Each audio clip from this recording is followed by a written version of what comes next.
Hi, I am Danielle. I teach yoga with Demi Yoga Fitness. I have been teaching yoga for about 5 years now. I actually don't really know, but I've been teaching for quite some time. Full stop.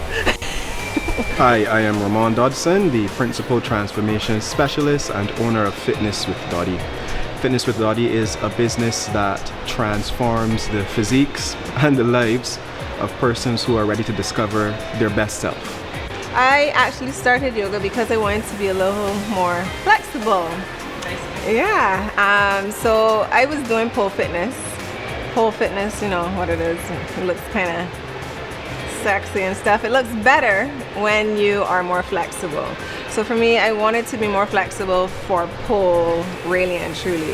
What happened is that I ended up in a couple yoga classes, mostly online, and then I kind of filtered into some classes here, and one thing led to another. Some people were like, hey, can you teach me? I'm like, no. And then people kept forcing it on me. Not forcing, that sounds like a bad word, but forcing it on me. And then I was like, all right, you know what? If I'm going to be teaching you, I'm going to have to go and get certifications. So I went and did that. And then I did it again. I did 2 certifications, and now here we are. In my years at secondary school, I was involved in a wide array of sports. And then in my freshman year at university, I was unable to participate in any of the sports I was fond of. So I, in my desire for something physical, decided that my only avenue then would be to join a gym. So I joined the students' gym. And after some months there, just moving with intuition, I was able to craft a fairly colossal physique, or at least one that was noteworthy amongst my peers. And that then eventually led to persons coming to me for advice and asking how is it possible for persons to make remarkable transformations like I did with my body in the time I did. And just inadvertently, I guess through some knack for the space, I was able to help persons achieve their physique goals. And by the time I was in my second year, I had been hired by the students' gym to function as an assistant in the gym of sorts. And then that inspired me to pursue personal training certification. And out of that, I became a personal trainer. My fears are not so much the running of the business. It is more to do with, I would say, injuring people, becoming injured while in a class with me. In terms of the actual business though, my fears would be to not be physically able to teach anymore, believe it or not. I wouldn't say that I have any fears per se. I think that being an entrepreneur automatically presents a wide variety of challenges, uncertainties, and risks. And I think that's what separates a person from simply being a business owner and being an entrepreneur and someone that can have an impact on society is your ability to meet these things head on, these challenges head on. I actually look forward to challenges because usually out of challenges, there's the birth of new, creative, innovative ideas. So recently I've been seeing the importance of having a branding coach. Well, I would say, yeah, sure, I know what my brand is in inverted commas. I can get lost in just teaching classes and forgetting how to really put myself out there. And then also, when I say forget, not really forgetting, but putting it down, like further down on my list.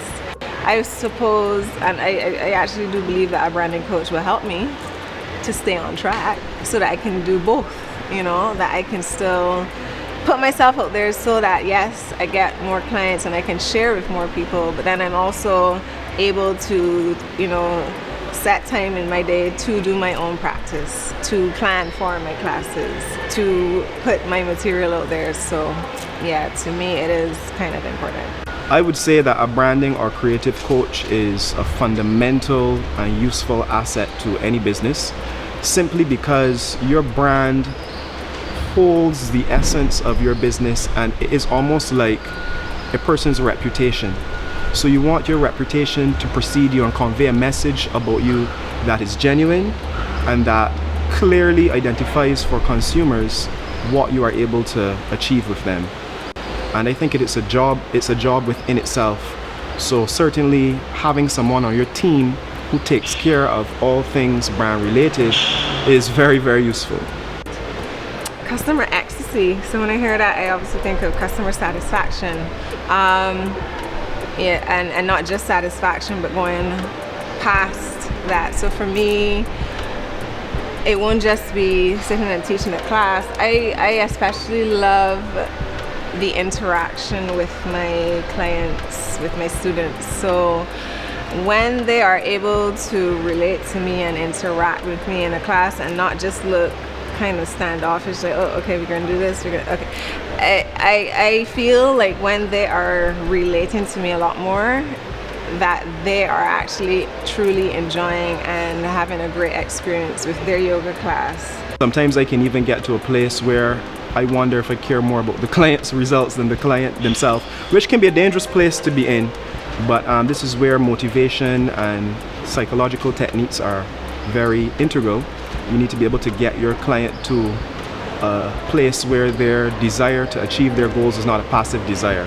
But I am very goals oriented, so I'm results oriented. So when a client is able to self-actualize and see themselves reach a potential that they didn't know they could actually reach, I can't really think of a more satisfying experience. I don't know if you could tell I'm a little weird and what's not, but like in the middle of a class when a student does something that they're like, no, I can't do it, and I'm like, yeah, just try. And they actually get into what looks comfortable for me when I see them, and then they're like, oh, I'm actually doing it. I kind of scream out in the middle of the class. Nothing weird really, but those are the emotions I feel when they are doing better than they thought that they could have. And my big why is simply, when you understand healthy lifestyle and the impact that can have on a person's quality of life and the way they view the world, that can have a major impact on the whole society. And I think even with the understanding of this, it is almost my corporate social responsibility to try to make healthy lifestyles and the idea of wellness available and affordable to all persons that I can interact with. I do kind of lecture through my classes, like, you need to do better, don't take that negative energy away, you need to be more positive, be your own light, Why do I keep doing it? For me is to mostly become a better person and just be more aware of my goal. Why I keep teaching it is to also impart that onto my students. So I don't necessarily want them all to come out doing handstands, but I want them to feel better about themselves.